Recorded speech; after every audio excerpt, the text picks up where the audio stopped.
제가 인사를 이제 안 하다가 오늘은 좀 하고 싶은 생각이 들었습니다.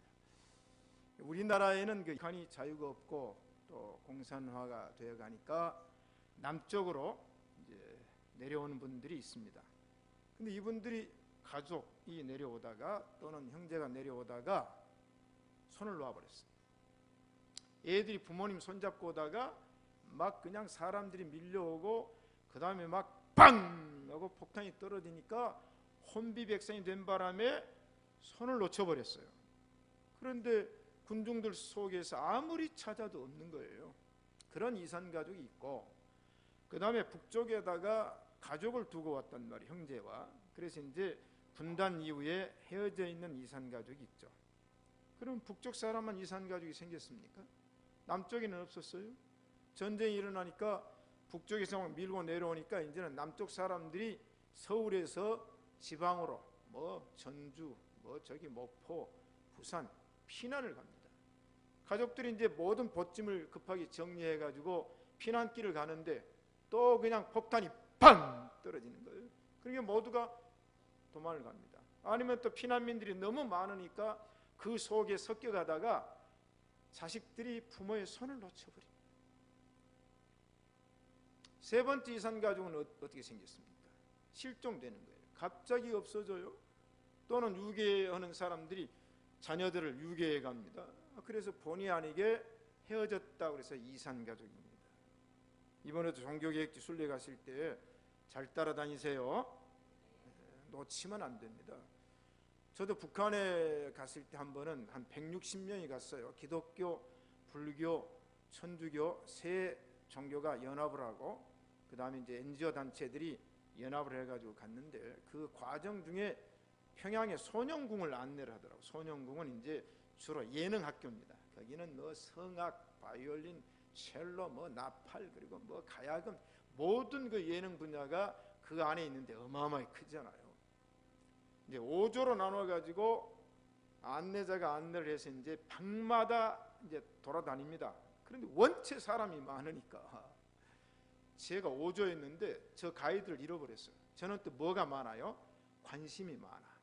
그래가지고 들어가서 애들하고 얘기하고 선생님하고 얘기하고 그러다 보니까 내가 따라가야 할 안내자를 우리 조를 잃어버렸어요. 와, 나 겁나대요. 그래가지고 아무리 찾아도 방이 한두 개여야죠. 그러다가 나중에 못 찾고 이제 끝날 때쯤 돼가지고 밖에 나가니까 1조, 2조, 3조, 4조, 5조 다 있어서 제가 얼른 5조로 들어갔습니다. 놓치면 안 됩니다. 여러분 놓치지 맙시다. 오늘 여기 이 얘기 가운데 손을 꽉 붙잡다 또는 따라 붙다 하는 얘기가 나와요. 그래서 오늘 제목은 딱 붙잡힌 인생, 꽉 붙잡은 인생 그런 뜻으로 말씀을 드립니다. 누군가가 나를 꽉 붙잡아 주었으면 하는 생각이 없었던가요? 무엇인가가 나를 꽉 좀 메어줬으면 하는 생각이 없었습니까? 아마 있었을 거예요. 무엇인가를 내가 좀 붙잡고 누군가가 나를 좀 붙잡아줬으면 좋겠다. 그럴 때가 있어요. 자, 그러면 우리가 손에 손을 잡고 가는 것이 유익합니다. 옆 사람에게 한번 나 손에 손을 잡고 손 잡으니까 훨씬 더 다정다감하죠. 안 잡은 것보다 훨씬 더 옆에 앉아 있는데 가시돋친 사람이 아니고 손을 잡으니까 훨씬 나아요. 예수님도 우리의 손을 잡아주신 줄로 믿습니다. 그러면 나도 주님의 손을 붙잡읍시다. 이 붙잡아야 돼요. 붙잡지 않으면 이산가족 됩니다. 붙잡지 않고 놓치면 문제가 생깁니다. 자, 그러면 여러분은 누구에게 붙잡혔습니까? 여러분은 무엇에게 붙잡혔습니까? 그 누군가가 나를 붙잡아 주었는데 후회가 되십니까? 그 무엇인가가 나를 붙잡아 주었는데 후회가 되십니까? 그분이 예수님이라면, 그것이 하나님의 말씀이라면 결코 후회가 없고 성공하는 인생들이 된 줄로 믿습니다. 첫째, 말씀에 붙잡힌 사도 바울, 실라와 디모데가 마게도냐로서 내려왔다. 동역자를 만난 사도 바울, 힘이 났어요. 여러분, 사도 바울이 2차 전도 여행 때 이제 아덴을 거쳐서 고린도에 와 있습니다. 그 이전에 아시아에 전도를 했고 유럽 선교를 하기 위해서 마게도냐 사람의 환상을 보고 빌립보에 가서 전도를 했어요. 그리고 이제 내려와서 있는데 바울은 아시아 지역에서 이미 제자를 삼았어요. 그래서 실라는 아시아에서 전도해서 얻은 제자고 디모데는 부르기아 지역에서 전도를 해서 얻은 제자이기 때문에 이 제자들과 동역자들과 함께 지금 전도여행을 간 거예요. 그런데 바울이 교회를 세우면 그것이 꼭 동역자 한 사람을 떨어뜨려 놓아요. 왜? 관리해야 되고 목회해야 되고 설교해야 되니까. 근데 어느 때는 이제 만나요. 바울이 얼마나 기다렸겠습니까? 누구를? 신라를. 신라는 빌립보에서 감옥 생활도 같이 했던 사람 아닙니까? 디모데를. 이 두 사람이 마게도냐로부터 사도 바울에게 내려오매 사도 바울이 뭐요? 힘이 났습니다. 나는 당신을 보니 힘이 납니다. 나는 당신을 생각하면 힘이 납니다. 그래야 됩니까? 아이고 나는 당신만 보면 힘이 쫙 빠집니다. 힘이 났어요. 왜 그렇습니까? 사도 바울은 디모데 후서 1장에 보니까 나의 밤낮 간구하는 가운데 쉬지 않고 너를 생각하여 청결한 양심으로 조상 때부터 섬겨오는 하나님께 감사하고 네 눈물을 생각하여 네 보기를 원함은 내 기쁨이 가득하게 하려 함이니라. 아멘. 너만 만나면 기뻐. 너만 만나면 좋아. 너만 만나면 힘이 나. 이게 누구예요? 디모데. 그러면서 후서 4장에 네가 올 때 디모데가 올 때 내가 드로와 가보의 집에 둔 가죽옷과 겉옷과 그 다음에 가죽에 쓴 책을 가져오라. 그냥 오지 말고 가져오라. 어떤 사람은 힘이 빠지는 사람이 있지만 어떤 사람은 힘이 됩니다. 힘이 돼요. 생각만 해도 힘이 되고 만나면 힘이 됩니다. 자, 바울이 이 실라와 디모데를 만나니까 이제는 그 다음 얘기가 바울이 하나님의 말씀에 붙잡혀 말씀에 붙잡혔어요. 바울은 예수님에게 붙들린 바 되었고 말씀에 붙잡힌 자가 된 줄로 믿습니다. 이제 붙잡았더니 뭐요? 놓기 싫은 거예요. 여러분 어린아이가 손에다가 맛있는 떡 하나 딱 쥐어주면요 안 주려고 그런 거예요. 이게 붙잡고 그냥 집으로 들어가잖아요. 붙잡았으니까. 말씀에 붙잡혔어요. 무엇에? 하나님의 말씀에. 사도 바울이 붙잡힌 줄로 믿습니다. 붙잡혔어요. 귀신에게 붙잡혀도 꼼짝 못하잖아요. 우리는 성령님에게 붙잡힌 줄로 믿습니다. 제가 찬양 가사를 보니까 참 은혜가 되는 참 안 불러요. 이거 안 부르는데 지금은 안 불러요. 시간이 많이 가니까. 이 세상의 부유함보다라는 참 이번에 처음 봤어요. 이 세상의 부유함보다 이 세상의 좋은 친구보다 나의 꿈을 이루는 것보다 더 귀한 분 필요한 모든 것을 다 얻고 내가 원한 삶을 사는 것보다 어느 누구의 그 사랑보다 귀한 분 붙드소서 주님이 나를 놓지 마소서. 그런 가사가 있어요. 귀한 분 붙드소서 주님 나를 놓지 마소서. 여러분 주님이 여러분을 놓지 않습니다. 여러분도 주님을 놓아서는 안 됩니다. 하나님의 말씀이 여러분을 붙들어 주신 줄로 믿습니다. 여러분은 말씀에 붙잡힌 바 되어서 말씀을 놓으면 안 됩니다. 근데요 바울이 어떻게 해서 예수님에게 붙잡혔고 어떻게 해서 말씀에 붙잡혔는가? 바울은 그럴 사람이 아니에요. 핍박자, 포행자, 박해자, 예수님 미워하고 예수 믿는 사람들 다 죽이려고 다메섹으로 가는 겁니다. 산헤드린 공회에서 구속영장을 무더기로 무명이에요. 그냥 무조건 너는 잡으면 끌고 오라. 전권을 위임해서 갑니다. 근데 사도 바울이 다메섹을 향해서 가다가 호련히 하늘에서부터 빛이 비쳤습니다. 그러니까 바울이 너무 놀래가지고 말에서 떨어졌어요. 떨어져가지고 뭐라고 합니까? 주여 누구시입니까? 음성이 이제 그 빛을 향해 얘기를 하니까 그 빛 속에서 음성이 들려. 나는 네가 핍박하는 예수다. 그때 바울이 거꾸러지면서 주님이 바울을 잡아버렸어요. 매가지를 확 잡았어요. 주님은 바울에게 딱 붙잡힌 바 됐어요. 너는 이제는 용쓰면 안 돼. 너는 꼼짝하지 마라. 너는 내 손에 있다. 오므락 딸썩하지 마라. 붙잡혔어요. 이것이 바울의 행복이 시작된 줄로 믿습니다. 그러니까 눈이 어두워져 가지고 3일 동안 식음을 전폐하고 보지 못했어요. 그러면 아나니아에게 얘기합니다. 너에게 한 사람이 올 텐데 가서 만나라.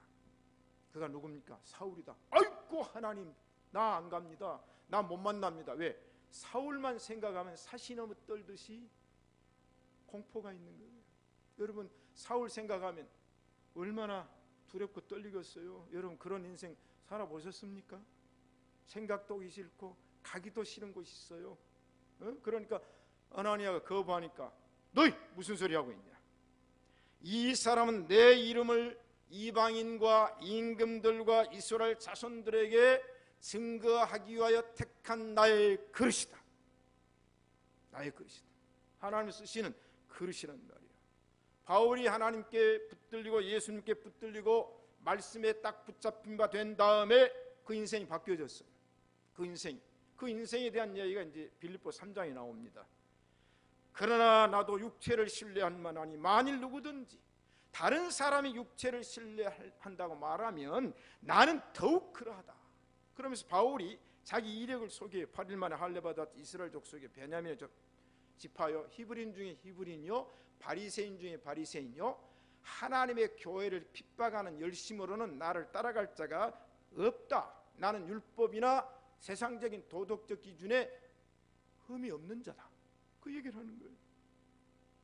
그런데 내가 예수님 만나고 사명자로 붙들린 바 되어서 무엇이든지 내게 유익하던 것을 내가 그리스도를 위하여 다 해로 여길 뿐더러 모든 것을 해로 여기면 내 주 예수 그리스도를 아는 지식이 가장 고상함을 인함이라. 아멘.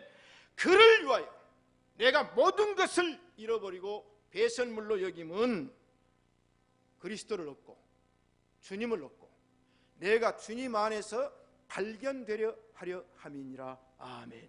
주님 안에서 내가 발견되어야 됩니다. 주님 안에서. 그러면서 바울은 내가 온전히 이뤘담도 아니요 내가 모든 걸 얻었다 함도 아니다.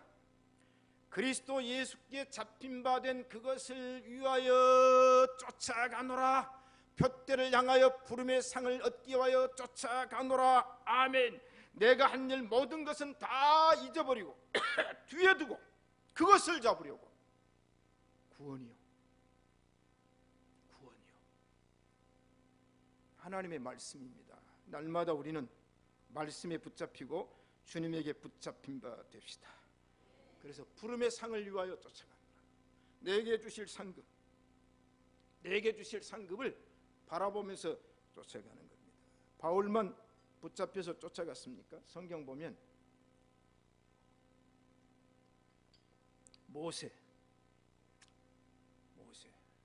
출애굽기에 등장하잖아요. 사람을 죽이고 도망자, 살인자입니다. 은둔자예요. 미디안 가서 이드로 딸 십부로와 결혼해가지고 두 아들 낳았어요. 신간이 편한 거예요. 애굽에 있을 때는 불안, 공포 그러잖아요. 미디안 산속에 숨어가지고 사는데 하나님이 나타나셨어요. 떨기나무 불꽃 가운데서 하나님이 나타나가지고 모세가 양을 치다 보니까 산에 불이 붙어 있어요. 그래 불을 보고 올라가니까 그 불 속에서 하나님이 말씀하시는 거예요. 모세야, 네 발에 신을 벗으라. 이곳은 거룩한 곳이다. 그래서 모세가 예 알았습니다 하고 신을 벗었죠. 하나님이 얘기하십니다. 모세야, 너는 애굽으로 돌아가라. 저 못 갑니다. 제 형편 알잖아요. 도망자입니다. 살인자입니다. 현상금 붙었습니다. 은둔자입니다. 나 여기 숨어 사니까 얼마나 좋은데요. 네 조상들에게 약속한 젖과 꿀이 흐르는 가나안 땅에 네가 가서 백성들을 이끌고 가라. 하나님 뭐라고 했어요? 내가 너와 함께 하리라. 아멘. 그래서 4장 1절에 보면 모세가 지팡이를 잡았는데 그 다음에 13절 이하에 가면 모세가 애굽에 갈 때 하나님의 지팡이를 손에 잡았더라. 그렇게 나와요. 모세 인생이 이제는 사명자의 인생으로 바뀌면서 하나님이 모세를 딱 찾아냅니다. 하나님 모세를 딱 붙드는 걸. 그리고 그에게 사명을 주셨습니다. 구약의 사사들과 선지자들 모두가 그렇습니다.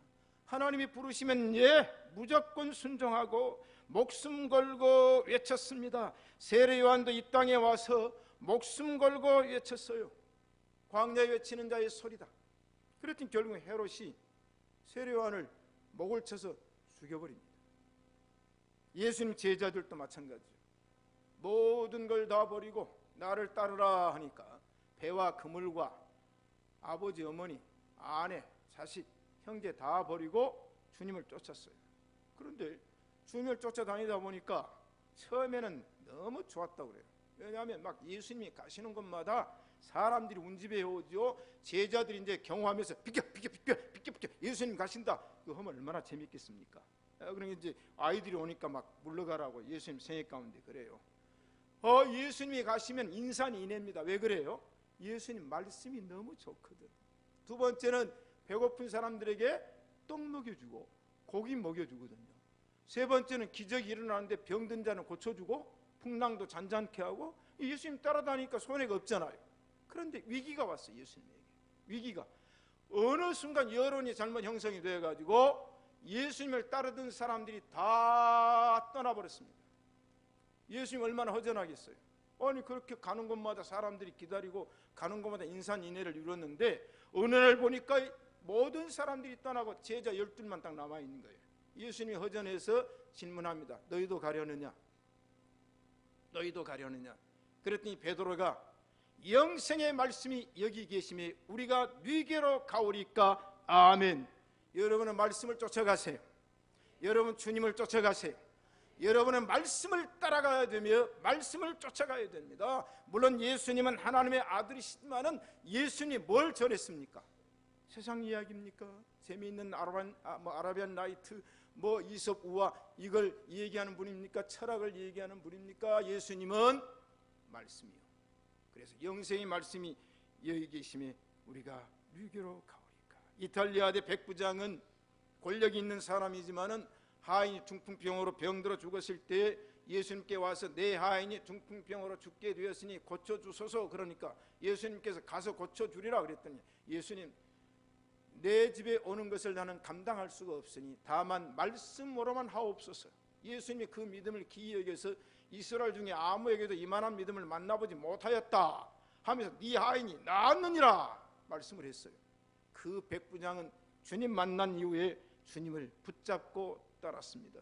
한 번은 예수님이 회당장 야이로의 딸이 죽었다는 소식을 듣고 와서 살려달라고 그래가지고 가는 길에 한 여인이 혈루증을 앓았는데 12년 동안 혈루증을 앓는 거예요. 하혈하는 겁니다. 하혈. 치열이 안 되는 겁니다. 그래 예수님이 막 군중과 함께 막 바삐 가시는 거예요. 예수님 불러 세워가지고 얘기를 하고 싶은데 뭔가 예수님 바쁘잖아요. 지금 막 급히 가요. 이 혈루증 앓는 여인이 군중 속에 들어가서 예수님에게 접근하는 겁니다. 사람들을 해치고 접근해가지고는 예수님 옷자락을 살짝 만졌어요. 그랬더니 예수님께서 얘들아 누가 내 옷자락을 만졌다. 그러니까 제자들이 뭐라고 그랬어요? 예수님 그래요? 누가 만졌는 모양이죠? 근데 예수님 뭐라고 그랬어요? 예수님 세상에 군중들이 이렇게 많이 운집을 해가지고 이리 밀리고 저리 밀리는데 옷이야 당연히 부딪히지 무슨 그걸 가지고 또 우리한테 채근하십니까? 라는 제자들. 믿음이 없죠. 예수님 말씀하시면 그래요? 누가 만졌지? 그렇게 하는 게 좋습니까? 아이고 사람들이 한두 사람이요? 예수님 옷자락에 부딪히는 일이 한두 사람인데 무슨 옷자락을 만졌다. 제발 그러지 마세요. 하나님의 말씀 주님의 말씀이면 누가 만졌는가? 이제 기대를 해야 될 거 아니에요. 그랬더니 여인이 보이는 거예요. 그 여인은 나의 혈루병을 고치는 길은 의사도 아니고 약도 아니고 예수님이 지금 내 앞을 지나가니까 예수님의 옷자락만 붙잡아도 내 병이 낫겠다는 그 믿음으로 여인은 예수님의 옷자락을 붙잡은 줄로 믿습니다. 그 믿음. 한 번은 예수님께서 두로 지경으로 갑니다. 이제 가버나움 위쪽입니다. 가버나움 위쪽이에요. 그 이제 두로와 시돈 지역이에요. 지금으로 말하면 바벨론 지역이라 얘기할 수 있죠. 그런데 수로보니게 여인이 예수님께 와서 사정을 합니다. 예수님, 내 딸아이가 있는데 얘가 귀신이 들려가지고 지금 막 난립니다. 고쳐주셔서 그런 거예요. 그러니까 이방 아니에요, 이방. 그때만 레바논 두로시돈 이방 지역이니까 예수님이 얘기합니다. 나는 이방인에게로 안 간다. 너는 이방인인데 왜 유대인 나에게 그걸 얘기하냐. 그러니까 이 여인이 뭐라고 그래요? 예, 나는 이방 계집입니다. 이방 계집입니다. 내가 주님한테 밥상에 정식으로 차려진 떡 달라는 거 아니고 밥 달라는 거 아니고 국 달라는 거 아닙니다. 예수님 잡수시다가 그 흐른 부스러기 있잖아요. 그 부스러기 하나만 떨어뜨려 주세요. 그럼 내가 그것 먹겠습니다. 이 여인이 주님 앞에서 자기를 인정하고 부스러기를 요구했을 때에 따라 안심하라, 따라 안심하라, 네 믿음이 네 딸을 살렸다. 그랬더니 귀신이 나가고 그 딸이 집에 돌아가 본즉 아이가 침상에 누웠고 귀신이 나갔도다. 아멘. 귀신이 나갑니다. 이게 뭐예요? 붙들림 바 되면 못 말리는 걸. 왜 우리가 예수님과 하나님의 말씀에 붙들려야 되는가? 시편 기자는 말하기를 저희가 그 손으로 너를 붙들어, 저희가 하나님이 그 손으로 너를 붙들어 119편에서는 주의 말씀대로 나를 붙들어 살게 하시고 나를 붙들어 주어서, 나를 붙들어 주소서. 하나님께서 나를 붙들어 줘야 되며 주의 말씀으로 나를 붙들어 줘야 될 줄로 믿습니다. 하나님이 이스라엘 백성들을 얼마나 붙들어 줬어요.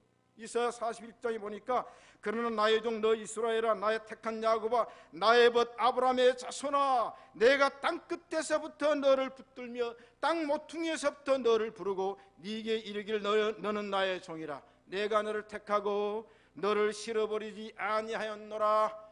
굳세어라, 내가 너를 도와주리라. 참으로 너를 도와주리라. 참으로 의로운 오른손으로 너를 붙들리라. 붙잡혀야 돼. 하나님에게 딱 붙잡혀야 돼. 말씀에 딱 붙잡혀야 될 줄로 믿습니다. 바울이 하나님의 말씀에 붙잡혔다. 그러면 이제 하나님도 우리를 붙들어줘야 되고 우리도 하나님을 붙잡아야 되지만 사람끼리도 붙잡아 줍시다. 옆 사람 좀 붙잡아 주세요. 특별히 좀 이렇게 연세 많은 분들 여기 올라올 때도 찬양대도 앞자리는 괜찮지만 저기 올라가려면 힘드니까, 정진우 장로님 연세가 지금 얼마예요? 그러니까 혹시라도 하면 좀 김춘 집사님 옆에서 붙들어주고, 사람끼리도 붙잡아주자. 우리 신시가 예배당은 서로 붙잡아 줘야 될 줄로 믿습니다.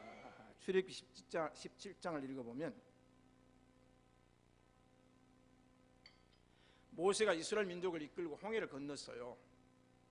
한참 가는데 아말렉 족속들이 대기하고 있다가 이스라엘 백성이 오니까 일방적 전쟁을 걸어버렸습니다. 일방적으로 당한 걸. 아무런 대비도 없다가 딱 전쟁이 나니까 모세가 여호수아를 장수로 내보냅니다. 네가 앞장가 전쟁하라. 그러면 모세는 이제 높은 산에 올라가는 거예요.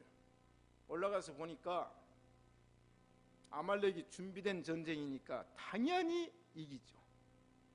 그러니까 모세가 이제 큰일 났네. 아니 출애굽해가지고 홍해 건너가지고 왔는데 여기서 아말렉에게 다 몰살 돼버리면 그건 아무 의미가 없잖아요. 그래서 모세가 그때 손을 들고 뭐 했어요?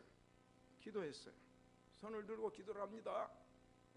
손을 들고 찬양합니다 할 뿐만 아니라 손을 들고 모세가 기도했다고 출애굽기 17장에 기록이 되어 있어요. 손을 들고 주여 하나님이여, 이 전쟁 이기게 해달라고 막 기도를 하니까 이스라엘 군대가 딱 반격을 해가지고 밀고 나갑니다. 그런데 모세가 나이가 들어서 옛날 같은 펄펄하지만은 요새 그러잖아요. 이게 모세의 손이 피곤함에 그랬어요. 피곤하니까 손이 점점 어떻게 해요? 점점 내려오죠. 내려오니까 다시 아말렉이 반격을 해가지고 이스라엘을 치는 거예요. 근데 모세가 또 힘이 피곤하다가 또 손을 들어가지고 기도하니까 또 이스라엘이 또 반격을 해서 치는 게 이제 왔다리 갔다리 전쟁이 됩니다. 근데 그 옆에 누가 있었어요? 아론이라는 모세의 형님하고 훌이라는 제사장이 따라갔어요. 그러면 적어도 이 상황이 되면 어떻게 해야 됩니까? 예? 모세를 낮은 바위에다 딱 앉혀놓고, 아니면 돌을 갖다 옮겨놓고 해놓고, 아론과 훌이 피곤한 모세의 손을 딱 붙잡아 버린 거예요. 여러분, 서로 붙잡아 줍시다. 모세의 손이 올라가고 안 내려오는 걸 전쟁 끝. 일방적 이스라엘의 승리입니다. 성경은 말합니다. 혹시 저희가 넘어지면 하나가 그 동물을 붙들어 일으키려니와 홀로 있어 넘어지고 붙들어 일으킬 자가 없는 자에게는 화가 있으리로다. 두 사람이 함께 누우면 따뜻하거니와 한 사람이면 어찌 따뜻하랴. 한 사람이면 패하겠거니와 두 사람이면 능히 당하나니 삼겹줄은 쉽게 끊어지지 아니하느니라. 아멘. 전도서 4장 10절 이하의 말씀이에요. 약하고 힘이 없는 자들을 붙들어주라. 데살로니가전서 5장에 형제들아 너희를 권면하노니 규모 없는 자들을 권계하며 마음이 약한 자들을 안위하고 힘이 없는 자들을 붙들어주라. 붙들어주라. 젊은 사람들, 어르신들 좀 붙들어주세요. 나이는 못 속인다 그러잖아요. 나이는 못 속여요. 아무리 내가 팔팔 그래도 인간의 육체는 겉사람은 후패하게 돼 있어요. 또 마음이 연약한 자를 붙들어 줍시다. 그래서 제가 세 가지 글을 읽으라고, 다음 글을 다 같이 읽어봅시다. 시작. 두 번째,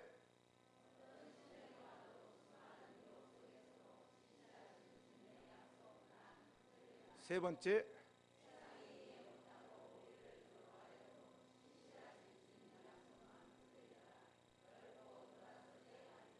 이 말씀은 제가 시작할 때 V자를 긋고 끝날 때 V자를 그었습니다. 내 말이 아니고 인터넷에 떴더라고요. 그래서 제가 다운표는 지금 인용한 겁니다. 그 다음에 인용 끝났어요. 할렐루야. 두 번째, 전도 대상과 회방입니다. 바울이 지금 나쁜 일을 하고 있지 않잖아요. 바울이 못된 일 하는 사람이 아닙니다. 그런데 유대인들에게 예수는 그리스도라고 밝히 증거했습니다. 지금 고린도에 가서, 지금 아덴을 거쳐서 고린도에 가서 예수님은 그리스도십니다. 그 말은 뭐 하나님의 아들 예수는 우리 죄를 위하여 십자가에 죽으신 메시아입니다. 이 메시아가 죽었다가 사흘 만에 부활하셨습니다. 지금 이 얘기를 하고 있는 거예요.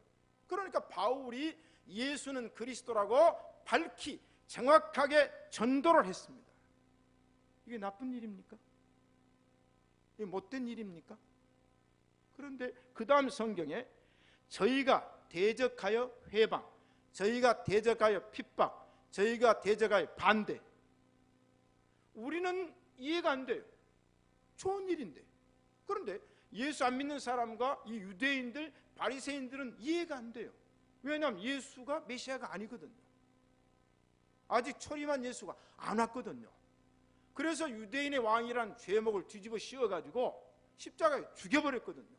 이것이 유대인들의 신앙이에요. 그런데 바울은 유대인이었지만, 히브리인이었지만, 베냐민 지파였고 율법으로 흠이 없는 자였지만 바울의 인생에 다메섹 사건으로 변화가 되어가지고 지금 하나님과 예수님에게 붙들림 바 되고 하나님의 말씀에 붙잡힌 바 되어서 자기 간증이 나오는 거예요. 자기 신앙의 고백이고 자기 복음이에요. 그런데 대적을 해요. 이게 세상입니다. 의를 위하여 핍박을 받습니다. 의를 위하여, 의 때문에 핍박받습니다. 공의 때문에 핍박받아요. 다 같이 한물이 돼가지고 누이 좋고 매부 좋고 뭐 이렇게 하면 핍박할 자가 어디 있어요? 공의를 주장하고 정의를 주장하고 복음을 주장하고 복된 진리를 주장하면 회방이에요. 오늘 이 시대도 마찬가지죠. 바울이 얼마나 힘이 들었는지 몰라요. 저는 고린도후서 6장과 11장이죠. 제가 이 선교사로 갔지만은 동구권에 선교하기 전에는 사도행전적인 사건으로, 저도 신학교 다닐 때 또는 이제 CC 다닐 때 성경 공부할 때 사도행전 많이 공부하고 아이들한테 가르쳤는데, 그때 제가 읽고 묵상한 사도행전하고 그 동굴아파에 들어가서 종횡무진하면서 사선을 수없이 넘으면서 사도행전을 읽을 때하고는 천양지 차이입니다.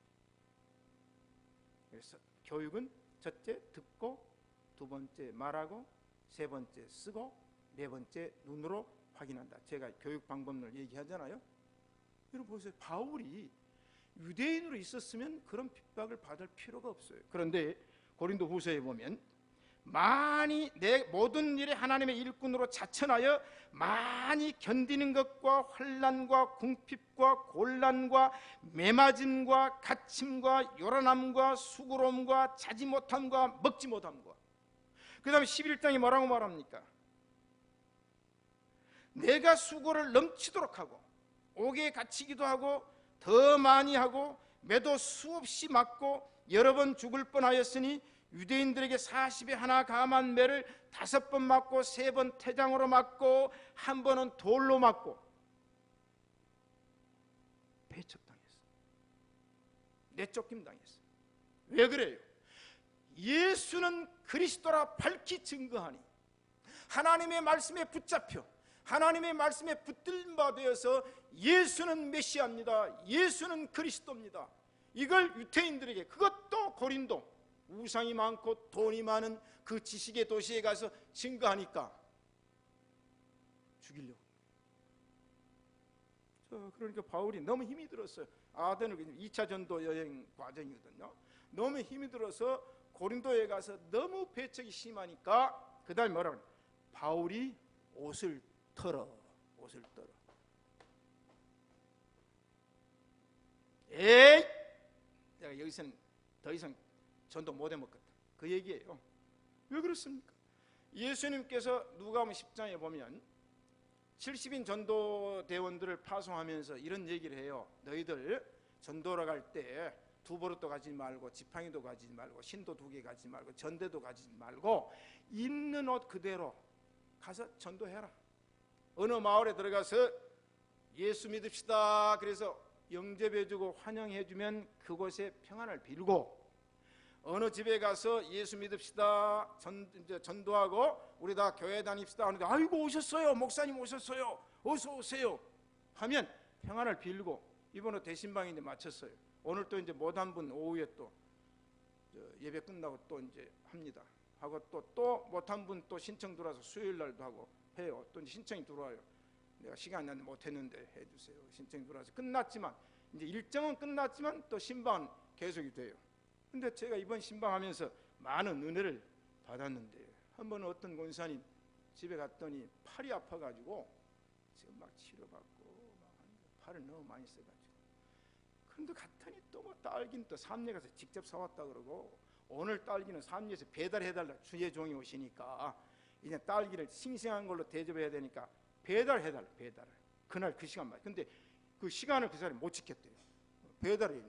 그래서 이제 어제 직접 사온 딸기인데 하룻밤 지났습니다 하고 내놓고는 또 막 하는데, 그분이 하신 말씀이 저에게 은혜가 됐는데 이 얘기예요. 대신방은 우리 가정의 1년 모든 행사 중 가장 큰 행사다. 아멘. 크게 하세요. 1년에 한 번 목사님 우리 집에 오신다 이거예요. 우리 집의 모든 행사 중에 대신방은 가장 큰 대사다. 나는 지금 40몇 년 목회했지만 이걸 딱 이제 써놨어요. 우리 교인들은 다 그런 줄로 믿습니다. 그 신시가 예배의 신앙이에요. 제 마음속에 꽂혀버렸어요. 여러분 신방이 아무것도 아니라고요? 아닙니다. 내가 그리스도의 충만한 축복을 가지고 갈 줄 확신하노라. 아멘. 내가 뭐 가지고 가겠어요? 돈 100만 불이나, 아니 달러 말고 가면서 그냥 돈을 그냥 정장님한테는 한 100억 주고 박장님한테는 101억 주고 이렇게 쫓아다니면 저를 아마 대대적인 환영을 하겠죠? 나 줄 돈 없어요. 없어요. 내가 여러분에 갈 때 막 쌀을 그냥 구르마로 싣고 가가지고 막 퍼다 주면 목사님 오시라고 환영하겠죠? 근데 줄 쌀 없어요. 사도 바울은 내가 너에게 갈 때 그리스도의 충만한 축복을 가지고 갈 줄을 확신하노라. 아멘, 아멘, 아멘, 아멘. 그거예요. 그러니까 발에 묻은 먼지를 떨어버리라 했어. 나 평안을 비는데 그 평안을 인정하지 않으면 그 집에서 나올 때, 그 마을에서 나올 때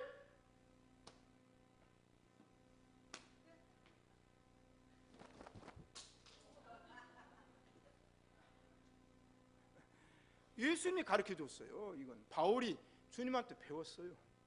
여러분, 이게 바로 그러면서 가로되 너희 피가 너희 머리로 돌아갈 것이요 나는 깨끗하니라. 사명자는 증거하는 거예요. 그런 게 에스겔서에서 얘기하잖아요. 에스겔아, 너는 백성들에 가서 외쳐라. 그때 백성들이 잘못했거든요. 에스겔이 겁이 많았어요. 아이고, 하나님 그렇게 외치면 나를 죽이려고 할 건데요. 너는 나를 믿고 내 말을 대언하라고 그랬어요. 그러니까 이제 에스겔이 너무 겁이 나니까 하나님께서 말하라. 듣든지 아니 듣든지 너는 전파하는 게 사명이다. 그 사람들이 들으면 다행이고, 만약에 듣지 않으면 그 피는 그들의 손에서 찾을 것이고, 만약에 내가 너에게 말하는 것을 네가 전파하지 않으면 그 피는 네 손에서 찾을 것이라. 에스겔이 담대했어요. 그래서 37장에 가면은 에스겔 골짜기 마른 뼈 운동이 나오는 거예요. 그동안에 에스겔이 순종을 해봤더니 어때요? 핍박받고 반대는 받았지만 능력이 생기니까 에스겔 골짜기에서 에스겔의 마른 뼈들이 살겠느냐? 죄가 어찌합니까? 제가 지난번에 얘기했잖아요. 여러분, 이게 바로 전도자의 사명인 줄로 믿습니다. 때를 얻든지 못 얻든지. 그래서 사도 바울은 이 내 동족과 형제와 골육 친척을 위하여 내 자신이 저주를 받아 그리스도에게서 끊어질지라도 우리 형제 좀 구원시켜줘. 이게 바울의 근심이고 바울의 고통이었다. 모세도 그렇잖아요. 모세도 나를 하나님의 기록한 책에서 지워버리고 출애굽한 이스라엘 백성 구원시켜달라고 요구하니까 아니야, 다른 놈들은 내가 지울지라도 너는 안 돼, 이겁니다. 자, 우리는 하나님의 전파의 사명자가 되어야 될 줄로 믿습니다. 그러더니 이후에는 바울이 어디로 갑니까? 이방인에게로 가리라. 유대인들이 안 받아주니까 이방인에게로 가리라. 바울이 전도의 대상과 전도의 지역을 옮겨버리는 겁니다. 예수님도 마찬가지예요. 마가복음 6장을 읽어보면 예수님이 고향을 방문하십니다. 오래간만 한 2년 후에 고향 방문을 해요. 그런데 고향 사람들이 예수님 배척하는 거예요. 왜? 목수의 아들 예수가 아니냐. 그 아버지는 돌아가셨거든요. 그 말은 호로자식이라는 얘기입니다. 그 어미 마리아와 그 여동생들이 여기 있지 아니하냐. 그러면서 뭐라 예수님이 회당을 다닌 적이 없거늘 그 지혜가 어디 났으며 예수님이 고향 떠난 지 몇 년 됐다고 그 능력이 어디서 났느냐. 그러면서 예수를 배척한지라 예수님께서 거기서는 전도를 더 이상 할 수가 없어서 소수의 병이에게만 안수하여 고치실 뿐이었고 예수님이 다른 마을로 가시니라. 다른 마을로 갑니다. 그러나 영접한 자들이 있습니다. 아브라함처럼 우리는 사람 셋을 영접하다가 천사를 부지중에 영접해야 될 줄로 믿습니다. 이게 영접이에요. 제가 오늘 다 말씀을 못 드리지만 사르밧 과부도 수넴 여인도 영접했잖아요. 핍박과 고난 속에서 영접해야 될 줄로 믿습니다. 세 번째, 그런 반대와 박해를 받은 이 지역에서 새로운 역사가 일어납니다. 유스도라는 사람이 하나님을 믿어요. 그 다음에 회당장 그리스보가 하나님을 믿어요. 그러니까 회당장이 하나님을 믿으니까, 예수 믿으니까 해임시켜버려요. 면직시켜버렸어요. 회당장을 걸고 예수 믿었습니다. 여러분, 그 지역의 회당장이면 대단한 사람 아니에요? 유대교 중에 회당장이, 오늘날 말하면 담임 목사라고 말이에요. 그런데 바울이 전한 복음을 받아들이고 예수님을 믿고 고백을 해버렸어요. 그러니까 유대교에서 면직시켜버리죠. 그랬더니 소스데네가 또 새로운 회당장으로 옵니다. 그런데 소스데네도 또 면직시켜버립니다. 이게 복음의 역사예요. 이게 성령의 역사인 줄로 믿습니다. 그런 중에도 하나님의 말씀이 그 땅에 떨어짐에 하나님을 믿는, 예수를 믿는 자들이 많았다. 할렐루야. 네 번째, 주님의 약속입니다. 환상 중에, 그런 어려움을 당할 때 환상 중에, 환상 가운데 주님께서 나타나셔서 말씀합니다. 사도 바울아 두려워 말며 잠잠하지 말고 외치라. 바울아 너 침묵하지 마. 너 외치라. 잠잠하지 말라. 절대 두려워하지 말라. 이사야서에서 하나님이 40장에 얘기하잖아요. 외치는 자여 가로되 외치라. 내가 무엇이라고 외치리까? 모든 육체는 풀이요 모든 아름다움은 들의 꽃과 같으니 꽃은 마르고 풀은 마르고 꽃은 시드나 여호와의 영광은 영원하리다. 아멘. 그걸 외치라는 거예요. 그래서 외쳤습니다. 이사야가 산 위에 올라가서 외쳤어요. 아름다운 소식을 전하는 자여 산 위에 올라가서 외쳐라. 산 위에 올라가서. 이게 바로 사도 바울에게 주신 사명입니다. 그러면서 하나님께서 내가 너와 함께 할 것이다. 너를 해롭게 할 자가 없으리라 약속해 주면서 바울아 지금 눈에 보기에는 너를 반대한 자들이 많은 것 같으나 이 성에 내 백성들이 많음이니라. 아멘. 그래서 2차 전도여행 끝나고 3차 전도여행에 다시 와요. 왔더니 많은 사람들이 예수를 믿습니다. 왜? 바울이 복음의 씨앗을 뿌렸기 때문입니다. 그러면서 사도 바울이 그 어려운 고린도에 가서 1년 6개월을 유하며 그들 가운데서 하나님의 말씀을 가르치시니라. 아멘. 아까 5절에 실라와 디모데가 마게도냐로부터 내려와 만남에 바울이 하나님의 말씀에 붙잡혀 예수는 그리스도라 밝히 증거하니 그랬죠. 그 말씀에 붙잡힌 게 알파입니다. 마지막이 뭐예요? 하나님의 말씀을 가르치니라. 교회는 뭡니까? 처음도 말씀이요 마지막도 말씀인 줄로 믿습니다. 말씀을 떠나면 안 됩니다. 말씀이 능력이고 복음이 능력인 줄로 믿습니다. 그래서 바울이 디모데 후서에서 마지막 유언하면서 디모데에게 얘기를 하는 거야. 디모데야, 너는 이 말씀을 교육하는 데 창념하고 네가 안수받았을 때 그 일을 더욱더 분발해가지고 가르치는 것에 창념하고 교육하는 것에 전념을 다하라. 그 유언이 이겁니다. 한국교회가 말씀, 신시가 예배당이 말씀, 예수님께 붙잡힌 바 된 아름다운 교회가 된 줄로 믿습니다. 마지막으로 주님 뜻대로 한번 찬송 부르고 결론입니다. 이게 주님 뜻대로 살기로 했네. 주님 뜻대로 살기로 했네. 주님 뜻대로 살기로 했네. 뒤돌아서 2절입니다. 이 세상 사람 날 몰라줘도 이 세상 사람 날 몰라줘도 이 세상 사람 날 몰라줘도 뒤돌아서지. 3절입니다.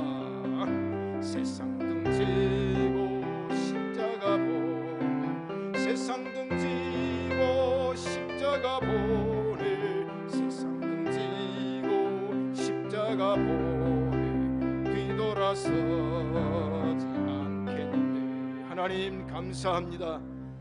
딱 붙잡힌 인생, 꽉 붙들린 인생 되게 하여 주옵소서. 이미 된 줄로 믿습니다.